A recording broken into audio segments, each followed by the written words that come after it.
আসসালামু আলাইকুম। তো আমি ফিরে আসছি আপনাদের মাঝে।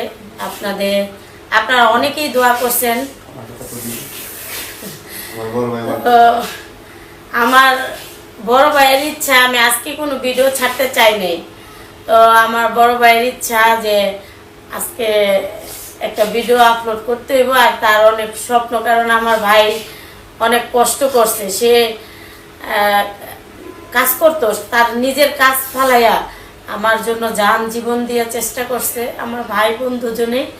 কিন্তু আমার ভাই শুরুর থেকে কষ্ট করতেছে। এখন ফুলের মালা পরাবে আমাকে। আমার ছোট বোন এটা। আমি দীর্ঘদিন ধরে এই দৌড়াদৌড়ি করে এই আজকে তার জামিন হলো।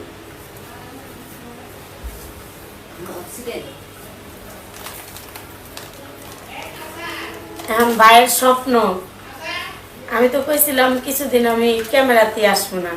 এখন ভাইয়ের স্বপ্ন পূরণ কেমনে না করি। হঠাৎ করে আমার জামিন হয়ে গেছে, আলহামদুলিল্লাহ। এটা একটা সারপ্রাইজ ছিল আপনাদের জন্য। তো আমি ভালো ভালো কাজ করব। আর যেই ভিডিওর জন্য আমি দীর্ঘ 14 দিন আমি আপনাদের মাঝে ছিলাম না, আমি ইনশাল্লাহ আল্লাহ বাঁচায় রাখলে আমি ওই ধরনের ভিডিও আর করবো না। আমি সুন্দর সুন্দর কাজ করব। সবাই আমার জন্য দোয়া করবেন, আমার ফ্যামিলির জন্য, আমার ভাই বোনের জন্য। আল্লাহ হাফেজ।